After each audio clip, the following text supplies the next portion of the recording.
बाजार के लिए एक राहत की खबर आई है कि यूएस और ईरान में डील हो रही है और कहा जा रहा है कि स्विट्जरलैंड में 19 जून को इस डील पर हस्ताक्षर भी हो जाएंगे, एमओयू साइन भी हो जाएंगे।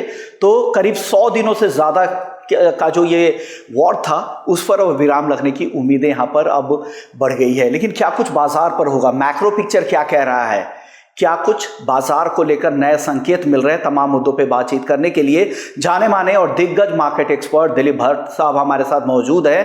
पेडिग्री एडवाइजरी के फाउंडर भी हैं। बहुत बहुत शुक्रिया सर, आपने वक्त निकाला, इसके लिए धन्यवाद आपका। सर, मौजूदा जो डील को लेकर जो खबरें आ रही है इस पर आपका रिएक्शन क्या होगा? आप इसे कैसे रीड कर रहे हैं, इस पूरे डेवलपमेंट को? Thank you so much, always a pleasure to be with you. देखिए, ये जो एग्रीमेंट साइन होने जा रहा है वो बहुत टाइम से इसकी उम्मीद थी और यही मान के चल रहे थे कि आज होगा कल होगा, आज होगा कल होगा, और फाइनली ऐसे लग रहा है कि शायद हम इस नतीजे पे पहुंच गए हैं और शायद फाइनल साइनिंग हो रहा है। तो आई थिंक ये एक बहुत बड़ी राहत है, बिकॉज काफी सारे जो प्रेशर्स थे, जो रुपी डेप्रिसिएशन, ऑयल का प्रेशर, इन्फ्लेशन का प्रेशर, डिसरप्शन का प्रेशर, आई थिंक ये सब काफी हद तक अभी शायद ग्रेजुअली सेटल हो जाएगा, जिसकी वजह से जो वोलेटिलिटी थी, जो परफॉर्मेंस में, जो इन एंटिसिपेशन अब आगे आप अपना प्रोडक्शन कंप्लीट कर पाएंगे, आप अपना सेलिंग कर पाएंगे, आपको रॉ मटेरियल्स मिलेगा, लॉजिस्टिक्स के problem, I think all that things will now be put into the background. तो मुझे लगता है ये एक बहुत बड़ी राहत है, विदाउट एनी डाउट। और काफी हद तक मुझे लगता है कि वर्ल्ड ओवर और इंडिया में भी इसको प्राइसिंग किया हुआ है, और आज भी हम देख रहे हैं कि जिस तरह से बाजार ने रिस्पॉन्ड किया है, उसको 21 गन सैल्यूट दिया हुआ है, और अभी भी आई थिंक इंटेंसिटी काफी अच्छा है। द क्वेश्चन ये रहेगा कि यहां से अगर हम देखें तो शायद और कितना बढ़ सकता है निफ्टी, 1000 पॉइंट और यहां से निफ्टी की रैली आ सकती है, बिकॉज एफआईएस क्या करेंगे इसके ऊपर बहुत निर्भर है, और अब तक तो एफआईएस ने साथ नहीं दिया है। उम्मीद करते हैं कि ये पीक नेगेटिविटी है और इसके बाद FIs gradually will come back into the play sooner than later. Okay, ये बहुत अच्छी खबर है। ये सूनर और लेटर ज़रूर उनकी वापसी होगी, और काफ़ी समय से लगातार इनकी बिकवाली चल रही थी और जो डीआईआईज है लगातार संभाल रहे थे। सर, वैल्यूएशंस के हिसाब से कैसा लग रहा है बाजार? आपको लग रहा है कि वैल्यू ग्रोथ दिख रही है कि मौजूदा बाजार में आपको? वैल्यूएशंस एक को लेकर मुझे लगता है ये certainly a very challenging matter है यहाँ पर, क्योंकि वैल्यूएशंस तो बिल्कुल चीप नहीं है। वैल्यूएशंस को चीप के हिसाब से देखने का या अट्रैक्टिव के हिसाब से देखने का मुझे लगता है कि दो तीन नजरिया है। एक तो है कि what is going to be the Nifty EPS growth, और ऐसा लग रहा है कि निफ्टी ईपीएस ग्रोथ जो हम अप्रैल में मान के चल रहे थे कि शायद 11-12% होगा, शायद मुझे लगता है पूरे साल का मिला के अबाउट 7 ग्रोथ आ जाए तो बहुत अच्छी बात है। और ये फर्स्ट क्वार्टर रिजल्ट में भी काफी क्लैरिटी आएगी, मैनेजमेंट कमेंट्री में क्लैरिटी आएगी कि कैसे वे भी देख रहे हैं कि what is the way forward, कि whether they feel that the optimism is going to come back. But valuations जरूर एक चैलेंजिंग मैटर है, जिसको लेकर ये लग रहा है कि शायद यहाँ से एक रनअवे राइज आ जाए तो उसमें शायद बेचवाली और जोर से आ जाएगी, and one should try to book profits अगर there is a runaway rise in the Nifty.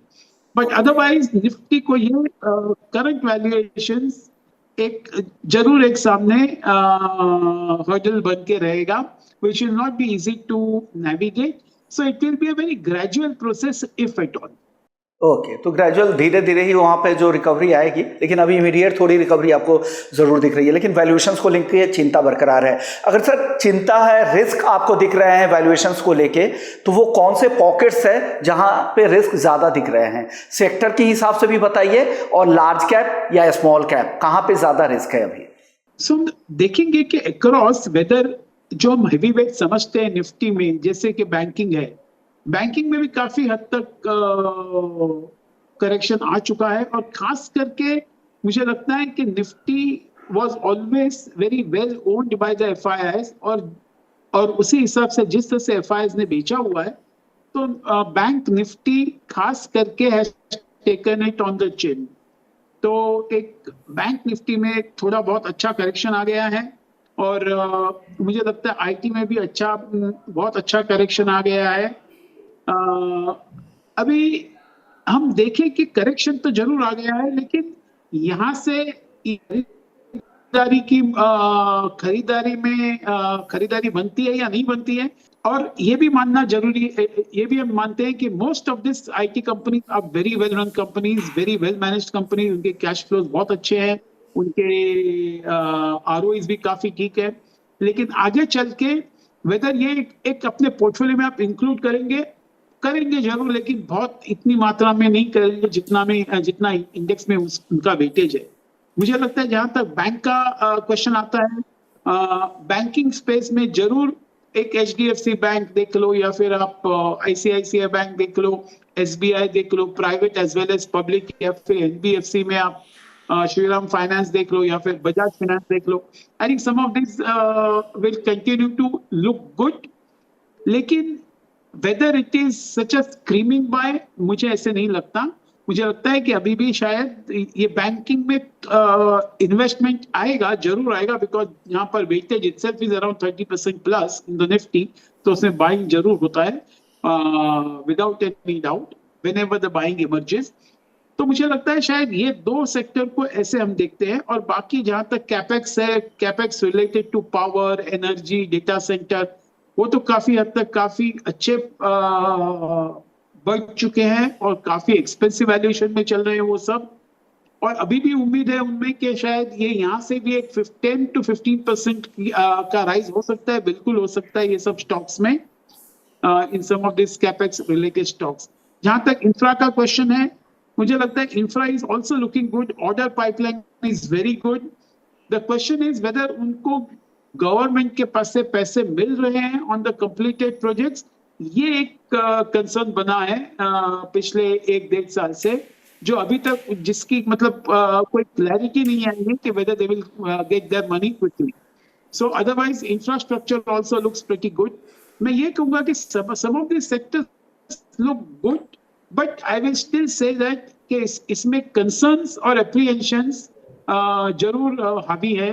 और इसको चल के मुझे लगता है कि कोई एक मतलब फ्रीली बाय करे और एकदम जोर से बाय करे, ऐसा मुझे नहीं लगता।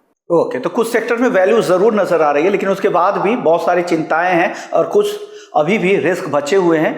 वो अगर मिटिगेट हो, धीरे धीरे कम हो, फिर ग्रेजुअल प्रोसेस है, वो देखना जरूरी होगा। ये सही कहा आपने सर। आईटी सेक्टर को आपने राय दे दी है, तो आईटी को मैं 2 हिस्सों में अगर डिवाइड करूँ, एक हार्डवेयर वाली जो कंपनीज हैं और एक जो एआई फोकस ज़्यादा कंपनी है स्मॉल कैप साइड में है, और दूसरी कंपनी जो आईटी सर्विसेज है, उनको लेकर तो लगातार काफी ज्यादा चिंता है। तो चुनना हो तो किन्हें चुने अभी इस माहौल में, और जिस तरह के एआई को लेकर बज़ बना हुआ है? सो मुझे लगता है कि एआई रिलेटेड जो आईटी कंपनीज हैं, उसमें थोड़ी बहुत उम्मीद है, थोड़ी बहुत एक्सपेक्टेशंस है कि वॉल्यूम ग्रोथ आ जाएंगे and which will flow into the bottom line. लेकिन अभी भी उसमें इतनी अच्छी तरह से क्लैरिटी नहीं आई है कि ऐसे कौन से स्टॉक है which will be the direct beneficiary of the AI related capex की अगर हम बात करते हैं, तो जरूर उसमें काफी बेनिफिशियरीज हैं। वेदर हम देखें कि हिताची एनर्जी देख लो, या फिर सीमेंस एनरिन देख लो, या स्नाइडर देख लो, या जी देख लो, या वर्नोवा देख लो। I think some of these companies will benefit, but they are not software related. तो मुझे लगता है software related to AI is still something which is in an uncharted territory, जहां पर अभी भी क्लैरिटी एक्सपेक्टेड है, जो आई नहीं है अभी तक। That's what we think. Sir, IT के बाद अब हम डिफेंसिव में कुछ और बात कर लेते हैं। डिफेंसिव आमतौर पे हम एफएमसीजी, फार्मा जैसे सेक्टर को ज़्यादा ये करते हैं। आईटी भी एक समय डिफेंसिव था, लेकिन अब जो डिफेंसिव वाली थीम है उसमें फार्मा तो हम देख रहे हैं कि ठीक ठाक चला है, हेल्थ केयर तो और भी ज़्यादा चला है, लेकिन एफएमसीजी को लेकर चिंता ये है कि इस बार एल नीनो की वजह से रूरल डिमांड को लेकर काफ़ी ज़्यादा चिंताएँ हैं, कंजम्पशन को लेकर सवाल उठ रहे हैं। क्या लग रहा है यहाँ पर एफएमसीजी कंजम्पशन वाली थीम आपको लग रहा है कि आगे कुछ अच्छा परफॉर्म कर सकती है, और साथ साथ फार्मा को लेकर क्या राय बन रही है? जहां तक एफएमसीजी का सवाल है, आई थिंक ये जब से वॉर छिड़ गया है उसके पहले हमको ये उम्मीद थी कि एफएमसीजी में जरूर एक मोमेंटम आ जाएगा, बिकॉज गवर्नमेंट ने काफी हद तक वो इनकम टैक्स में छूट दी थी, फिर जीएसटी में छूट दे दी उन्होंने। तो उससे ये एक्सपेक्टेशन था कि कंज्यूमर एफएमसीजी के volumes and discretionary spending will go up. लेकिन जब से ये वॉर आ गया है और जब से जो डिसरप्शन आया है, और अगर हम देखें कि जो इन्फ्लेशन का थ्रेट जो बैकग्राउंड में इमर्ज हो रहा है जिस तरह से, बिकॉज ये इतनी जल्दी जाने वाला नहीं है। होपफुली अगर ऑयल प्राइसेस नीचे रहते हैं तो थोड़ा बहुत उनको हेल्प करेगा, लेकिन ये पूरा ऑयल सिनेरियो को देखो, सबको रिकवर करते करते शायद दो क्वार्टर निकल जाए। और इसके बीच अगर इन्फ्लेशन अगर हम देखें कि जरा फॉर्मिडेबल होने लगा, तो ये अच्छे खासे इकोनॉमी को भी पंक्चर कर सकता है। इसकी वो इन्फ्लेशन की वो ताकत होती है। और उसके साथ वो जो इंटरेस्ट रेट का जो होता है वो भी एक सिलसिला चालू हो जाता है कि whether interest rates will go up और it will not go up. तो मुझे लगता है कि एफएमसीजी को चल के अभी एक एक्सपेक्टेशन था कि उसमें अच्छी ग्रोथ आएगी, वो शायद अभी और एक दो क्वार्टर के लिए पोस्टपोन हो गया है till the time the clarity does not emerge. जहां तक फार्मा का क्वेश्चन है, मैं ये समझूंगा कि as far as pharma is concern, this is one sector जो काफी अच्छी तरह से इंसुलेटेड है। फ्रंटलाइन फार्मर्स ने बहुत अच्छा अपना प्रदर्शन बताया है और काफी अच्छा रेजिलियंस बताया है। You have a very good depreciation, और होपफुली जो यूएस का ट्रेड का जो मामला है वो भी सेटल हो जाएगा। और मिड कैप फार्मास ने भी खास करके बहुत अच्छा स्ट्रेंथ बताया है। So overall I think pharma has shown a good strength and continues to show reasonably good strength as far as sector को हम देखें तो। चलिए सर, तो अलग अलग सेक्टर की बात हो गई sir. Mid cap small cap एक बार फिर से मैं राय लेना चाहूँगा, क्योंकि अभी तो हाल में ठीक ठाक रैली, अच्छी रिकवरी लोअर लेवल से आई है। मिड कैप इंडेक्स अगर आप देखें तो रिकॉर्ड के आसपास ही है। क्या लग रहा है, यहाँ पे कुछ वैल्यू बची हुई है लार्ज कैप के मुकाबले? आपको लग रहा है कि ज़्यादा ग्रोथ यहाँ पे दिख रही है? विश्व मोहन जी, अगर हमने देखा कि जिस तरह से एफआईआईज ने सेल किया है, लेकिन ये जो सेलिंग हुआ है वो सेलिंग हुआ है खास करके फ्रंट लाइंस में। लेकिन जो चर्निंग हुआ है एफआईआईज के पोर्टफोलियो में, जो बेचते हैं जो लेते हैं, नेट तो they have been sellers, but काफी सारा इन्वेस्टमेंट उन्होंने मिड कैप्स में भी कर दिया है, खास करके defence sector, aerospace sector, I think mid cap pharma sector. तो मुझे लगता है कि ये मिड कैप स्पेस और माइक्रो कैप स्पेस में अभी भी बहुत अच्छी उम्मीद है ओवर नेक्स्ट 2 to 3 years। ऐसा लग रहा है कि शायद यहाँ से भी ये एक अच्छा ग्रोथ बताएंगे मिड कैप्स और स्मॉल कैप्स, बिकॉज इनके रिजल्ट्स भी नॉर्मल इम्पैक्ट उनमें हुए नहीं है।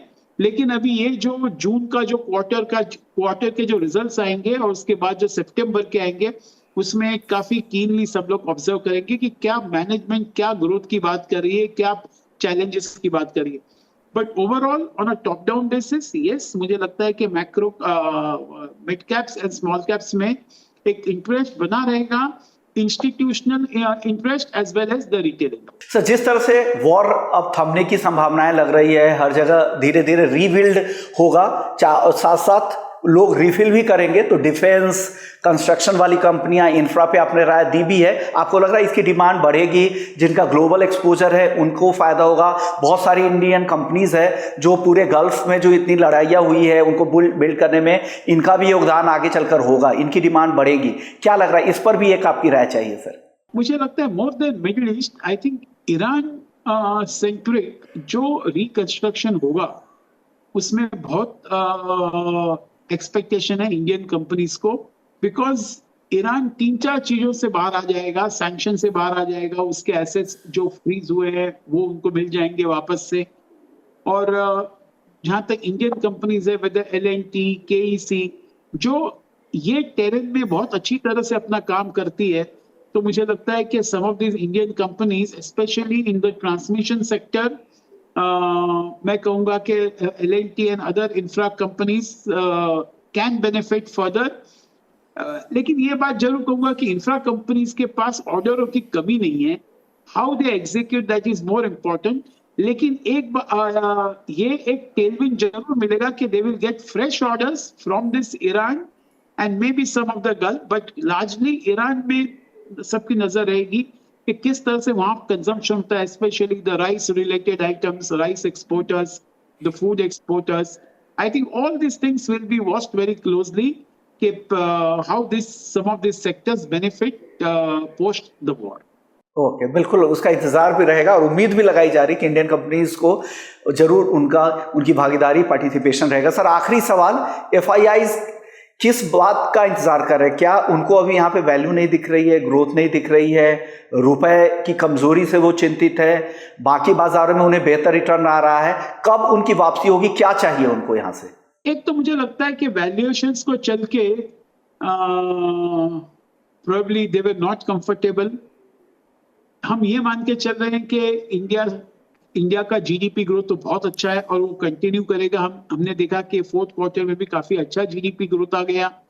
सो आई थिंक जहां तक जीडीपी ग्रोथ है that is definitely in our favour. जहां तक वैल्यूएशंस है, मैं बार बार कह रहा हूं कि valuations is something which people everybody all investors are not necessarily comfortable. Maybe और थोड़ा बहुत साइडवेज करेक्शन के बाद या टाइम करेक्शन के बाद वो आ जाए। और ये भी मैं मानता हूं कि FI को चल के पीक नेगेटिविटी चल रही है अभी, कि काफी लोग बोल रहे हैं कि FIs ने काफी बेच दिया है और बेचवाली चालू है। मैं ये समझता हूं कि sooner than later over next 1 और 2 क्वार्टर्स में उन लोग वापस आ जाएंगे, बिकॉज तब तक ये AI का जो बोलबाला इतना था, जो इतना हावी हो गया था, आई think all that will settle down and normal अगर सब इंडस्ट्रीज और सेक्टर्स में देखें तो शायद इंडिया की तरफ इन्वेस्टमेंट आ सकता है। ओके, उम्मीद करते हैं, इसी उम्मीद में लोग बैठे भी हुए हैं, काफ़ी समय भी हो गया। सितंबर अक्टूबर 2024 के बाद से ही इस तरह के करेक्शन और कंसोलिडेशन का फेज चल रहा है। उम्मीद करते हैं बाजार में जल्द रिकवरी हो और अलग अलग सेक्टर का में भी भागीदारी बढ़े। बहुत बहुत शुक्रिया करेंगे सर, आपने वक्त निकाला हमारे दर्शकों को बाजार की तस्वीर किस तरह की निकल के आ रही है, आपने उन्हें गाइड किया, इसके लिए नमस्कार। Always a pleasure. Thank you so much, Vishwamon. Thank you sir, business 24 TV के दर्शकों के लिए समय निकालने के लिए। इसी नोट पर इस शो को यही खत्म करेंगे। बाकी अपडेट्स के लिए आप बने रहिए हमारे प्लेटफॉर्म पर।